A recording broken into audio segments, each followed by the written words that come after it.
नमस्ते बच्चों, आज हम 10वीं कक्षा का पद्य भाग कबीर की साखी के बारे में पढ़ेंगे। तो पहले जानते हैं कबीरदास के जीवन के बारे में। कबीरदास का जन्म 1398 यानी कि 1398 में हुआ था। उनका निधन 1518 यानी कि 1518 में हुआ था। उनका जन्म स्थान काशी था और उनके गुरु रामानंद थे। कबीरदास की रचना में गहरी सामाजिक चेतना प्रकट होती है। वे धर्म के बाह्य आडंबरों के बिल्कुल विरुद्ध थे। उनका मानना था कि ईश्वर एक है, वह निर्विकार है, अरूप है। अब हम जानेंगे कबीर की साखी। ये कबीर के जो साखी है वो वास्तव में दोहे और छंद के समान ही है, लेकिन उसको साखी क्यों कहा गया और इस साखी का अर्थ क्या है? साखी अर्थात साक्ष्य, प्रत्यक्ष ज्ञान।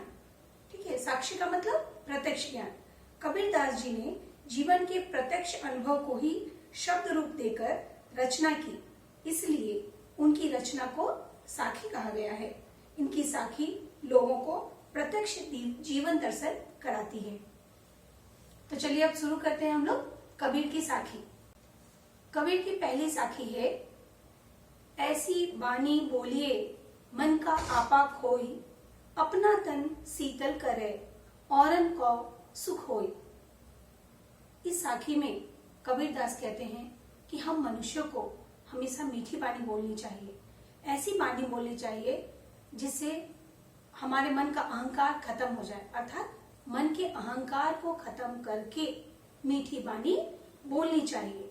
और इस मीठी बानी को सुनकर अपना तन शीतल करे। ये मीठी बानी जो होती है हमारे मन को भी, हमारे तन को शीतल करती है और दूसरों को सुख देती है।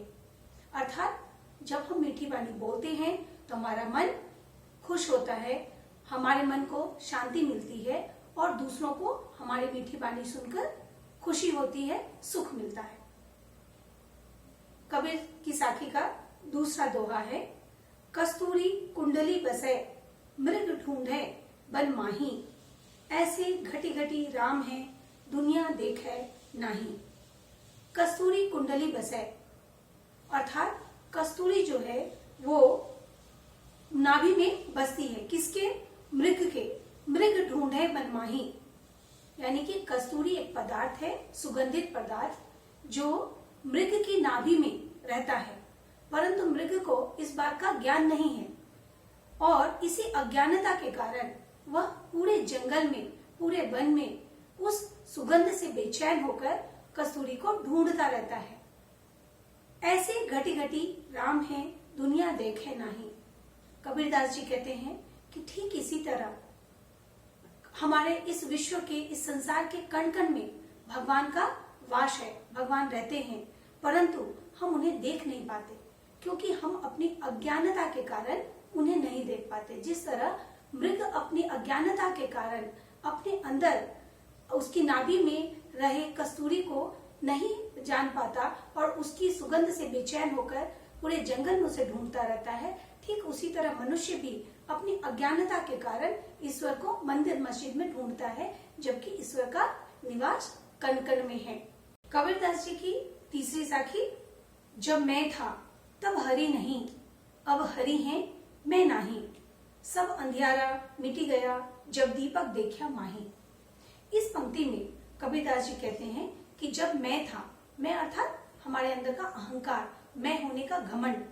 तो कबीरदास जी कह रहे हैं कि जब तक मनुष्य के अंदर अहंकार रहता है तब तक ईश्वर का निवास नहीं होता, और जैसे ही मनुष्य अपने अंदर के अहंकार को समाप्त कर देता है वैसे ही उसके अंदर ईश्वर का निवास हो जाता है।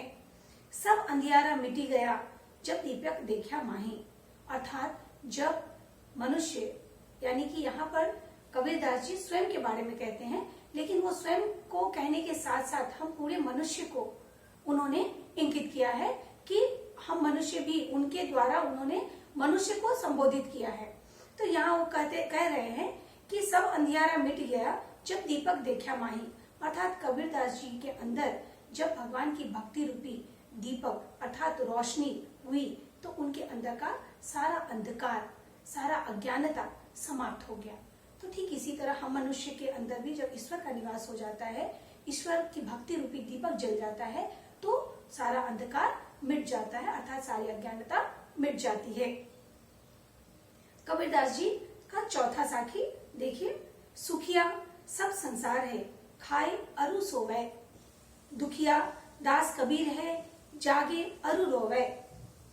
यहाँ कबीरदास जी कहते हैं सुखिया सब संसार है, अर्थात ये पूरा संसार सुखी है, खाता है और सोता है। खाए अरु सोवे, अरु मीन्स और, खाता है और सोता है, अर्थात इस संसार के वे मनुष्य जिन्हें पता नहीं है कि भगवान की भक्ति क्या होती है, अर्थात वे नास्तिक प्राणी हैं, तो उन्हें अपने जीवन की सार्थकता खाने, सोने और भौतिक सुख सुविधाओं का उपभोग करने में ही नजर आता है।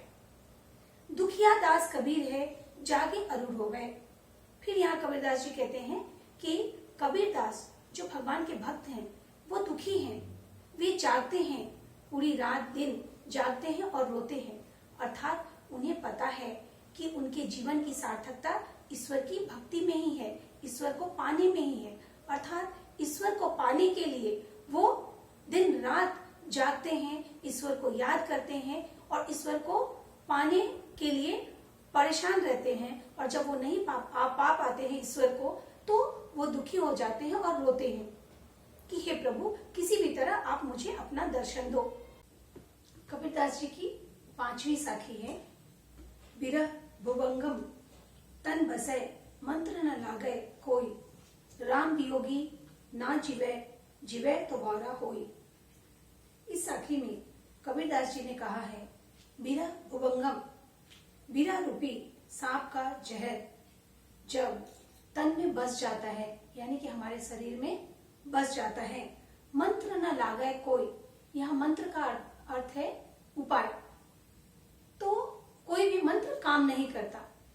जब विरह रूपी सांप का जहर हमारे शरीर में बस जाता है तो कोई भी मंत्र, कोई भी उपाय काम नहीं करता, अर्थात जब हमारे अंदर किसी अपने से बिछड़न का दुख आ जाता है, किसी बहुत अजीज, जो हमारे बहुत अजीज हैं, जो हमारे बहुत अपने हैं, जब हम उनसे दूर हो जाते हैं और वो दुख हमारे शरीर के अंदर आ जाता है, हमारे मन में आ जाता है, तो कोई भी उपाय, किसी भी तरह कोई हमें खुश रखना चाहे तो हम खुश नहीं रह पाते। राम वियोगी ना जीवे, जीवे तो बौरा होई। उसी प्रकार जो राम का वियोगी है, यानी कि जिसके शरीर में राम का वियोग, राम से बिछड़न बस गया है, जिसके मन में राम का बिछड़न बस गया है, वो जिंदा नहीं रह सकता, और अगर वो जिएगा तो बौरा हो जाएगा, अर्थात पागलपन की सीमा तक में चला जाएगा वो। तो यहाँ कबीरदास के कहने का तात्पर्य है कि जब किसी से बिछड़न का, विरह का दुख हमारे शरीर में बस जाता है तो कोई भी उपाय करके हम खुश नहीं हो पाते। ठीक उसी प्रकार जब किसी भक्त के अंदर राम का वियोग, ईश्वर का वियोग आ जाता है, ईश्वर से बिछड़ने का, ईश्वर से दूर रहने का दुख आ जाता है, तो किसी भी तरह उसे खुश रखना चाहो वो खुश नहीं रह सकता जब तक उसे ईश्वर की प्राप्ति नहीं होती। या तो वो जिंदा नहीं रहेगा, और अगर वो जिंदा है तो वो बौरा की तरह हो जाएगा, अर्थात पागलपन जैसा, उसके अंदर एक पागलपन के तरह आ जाएगा और वो अपने होश में नहीं रहेगा। तो यहाँ कबीरदास के कहने का यही अर्थ है। कबीरदास की छठी साखी है, निंदक नेरा राखिए, आंगनी कुटी बंधाई, बिन साबन पानी बिना निर्मल करे सुभाई। इस साखी में कबीरदास ने कहा है निंदक नेरा राखिए। निंदक नेरा, नेरा का मतलब नजदीक, अपने पास। तो निंदक को, निंदक का मतलब होता है जो हमारी निंदा करते हैं, ठीक है। तो जो हमारी शिकायत करते हैं, हमारी निंदा करते हैं, हमारी बुराइयों को निकालते हैं, हमारी बुराइयों को ढूंढते रहते हैं, वैसे व्यक्ति को अपने पास रखने के लिए कबीरदास ने कहा है। क्यों? और साथ ही उन्होंने क्या कहा है कि आंगिन कुटीर बंधाई, अगर हमारा बस हो, अगर हमारे पॉसिबिलिटी हो तो हमें उसको अपने आंगन में ही जगह देनी चाहिए, एक छोटा सा कुटी, छोटा सा घर बनाकर दे देना चाहिए ताकि वो हमारे घर में ही रह सके। बिन साबन पानी बिना निर्मल करे सुभाए, क्योंकि वही व्यक्ति बिना साबुन और बिना पानी के हमारे मन को निर्मल कर देता है। जिस प्रकार हम किसी कपड़े को या किसी वस्तु को साफ करने के लिए किसका इस्तेमाल करते हैं, साबुन और पानी का। तो यहाँ कबीरदास के कहने का तात्पर्य ये है कि जो व्यक्ति हमारी निंदा करता है अर्थात हमारी बुराई निकालता रहता है, उस व्यक्ति को, मनुष्य को हमेशा अपने पास रखना चाहिए और अगर हो सके तो उसे अपने आंगन में ही एक छोटा सा घर बनाकर दे देना चाहिए। कहने का तात्पर्य ये है कि उसे हमेशा अपने पास ही रखना चाहिए, क्योंकि वही व्यक्ति है जो बिना साबुन बिना पानी के हमारे मन को निर्मल कर देता है, अर्थात हमें बार बार हमारी बुराइयों को बताकर वो जो है हमारे अंदर की बुराइयों को एक तरह से समाप्त कर देता है। क्योंकि जब हम जान जाते हैं कि हमारे अंदर क्या बुराई है तो हम उस बुराई को, उस गलत आदत को दूर करने की कोशिश करते हैं और एक समय ऐसा आता है जब हम बुराई रहित व्यक्ति बन जाते हैं। तो कबीरदास के कहने का तात्पर्य यही है। कबीरदास की 7वीं साखी देखिए। पोथी पढ़ी पढ़ी जग मुवा, पंडित भया न कोई, एक आखिर पीव का पढ़े सुपंडित होई। यहाँ कबीरदास कहते हैं पोथी पढ़ी पढ़ी जग मुवा, मुवा मीन्स मर जाना। पोथी, पोथी मीन्स मोटी मोटी पुस्तकें, ठीक है। तो कबीरदास जी यहाँ कह रहे हैं कि मोटी मोटी पुस्तकों को पढ़कर ये पूरा संसार मर गया, यानी कि थक गया, ठीक है। यहाँ मर जाने का तात्पर्य क्या है कि मोटी मोटी पुस्तकों को पढ़कर ये संसार थक गया। पंडित भया न कोई, लेकिन पंडित अर्थात सच्चा ज्ञानी कोई नहीं हो पाया। मोटी मोटी पुस्तकों को पढ़कर ये पूरा संसार थक गया, मर गया, परंतु कोई भी सच्चा ज्ञानी नहीं बन पाया। एक है आखिर पीव का पढ़े सुपंडित होई, और जिसने एक अक्षर प्रेम का, पीव मीन्स प्रेम, प्रेम का, भगवान की भक्ति रूपी प्रेम, उस प्रेम का जिसने एक अक्षर पढ़ लिया, पढ़े सुपंडित होए, वास्तव में वही ज्ञानी है, वही सच्चा ज्ञानी है। तो यहाँ कबीरदास जी कह रहे हैं कि मोटी मोटी पुस्तकों को पढ़कर ये संसार थक गया, परंतु सच्चा ज्ञानी नहीं बन पाया। सच्चा ज्ञानी वही है जिसने भगवान की भक्ति रूपी प्रेम के एक अक्षर को पढ़ लिया है, जान लिया है, भगवान की भक्ति को जान लिया है। कबीरदास की 8वीं साखी। हम घर चालिया आपना, लिया मुरारा हाथी, अब घर चालो तास का, जी चले हमारे साथी। यहाँ कबीरदास जी कहते हैं कि हम घर चालिया आपना, कबीरदास जी का कहना है कि मैंने अपना घर जला दिया। लिया मुरारा हाथी, अब मैंने जलता हुआ मशाल हाथ में ले लिया है। अब घर जालो तास का, जो चले हमारे साथी, अब वो अपना घर, उसका मैं घर जलाऊंगा जो मेरे साथ चलेगा। यहाँ तात्पर्य घर जलाने का नहीं है, यहाँ तात्पर्य है, कबीरदास जी के कहने का तात्पर्य है कि हमारे अंदर के अहंकार, हमारे अंदर के अज्ञान को। तो कबीरदास जी यहाँ घर का तात्पर्य है हमारा अहंकार, हमारा अज्ञान। यहाँ कबीरदास जी कहते हैं कि मैंने अपने अज्ञानता को, अपने अहंकार को जला दिया है और भगवान की भक्ति रूपी मशाल हाथ में ले लिया है।